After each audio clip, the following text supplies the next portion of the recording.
لے جی اب وزیر اعلیٰ پنجاب مریم نواز اعلان کر رہی ہے کہ ٹیوب ویلز میں جو سولرائزیشن، اس کے علاوہ آج ایک اور اسکیم میں اناؤنس کرنے جا رہی ہوں جس کو ہم فوراً شروع کر رہے ہیں۔ آپ کے جو ٹیوب ویلز کی سولرائزیشن ہے، اگر آپ کو عاشق مجھے وہ جو کےویز ہیں 10, 15 اینڈ 20، جو 10 کےوی کا آپ کا سولر کا سسٹم ہے اس میں آپ کو 95% سبسڈی ہم دے رہے ہیں ماشاءاللہ۔ وہ 5,50,000 کا ہے، اس میں 5 لاکھ روپیہ ہم دے رہے ہیں تاکہ آپ کے بجلی کے بلوں سے، ڈیزل سے وہ آپ کی جان چھوٹے۔ بجلی اور ڈیزل سے آپ کی جان چھوٹے، اور ہم 95% سبسڈی ہم دے رہے ہیں، یعنی اگر 5,50,000 کا سولر ہے تو ہم 5 لاکھ دے رہے ہیں، 50,000 آپ دے رہے ہیں۔ یعنی اس طرح کی باتیں ہو رہی ہیں جو سامنے ایک ان کا وہ کہتے ہیں عاشق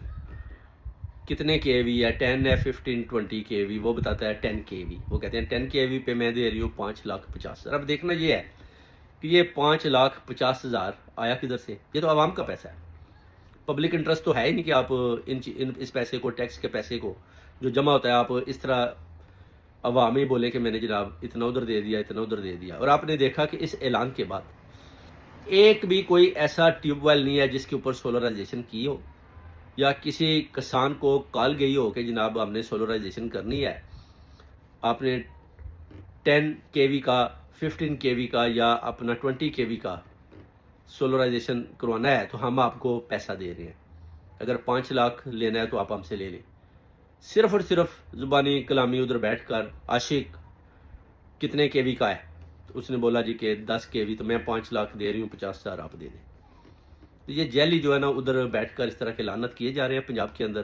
جگہ جگہ پر فوٹو چسپاں کی جا رہی ہے کہ کسی طریقے سے بھی عوام کو سوشل میڈیا پر دکھائی دے کہ مریم نواز بہت زیادہ خدمت کر رہی ہے، مگر ایسا کچھ چکر نہیں ہے میرے دوستوں، میرے بھائیوں، میرے پاکستانیوں، آنکھیں کھولو، کوئی خدمت نہیں ہو رہی۔ آپ نے دیکھا نا پیٹرول کا اور جو گندم کا آپ نے ریٹ چیک کر لیا نا، وہ کیا کہہ رہے تھے کہ 3,120 کا ایک من کے اوپر ہمارا خرچہ آ رہا ہے، اور ہم بیچ رہے ہیں 2,000 کی، تو کتنا پھر ان کو نقصان ہو رہا ہے؟ 1,230 روپیہ ایک من کے اوپر جو ہے نا پنجاب والے کسان کو نقصان ہو رہا ہے، اور یہ کہہ رہی ہے کہ میں ٹیوب ویل کو سولرائزیشن دے رہی ہوں۔ بھائی گندم کو تو سیدھا کرو، پہلے گندم کا تو آپ جو سسٹم سیدھا کر نہیں پائے،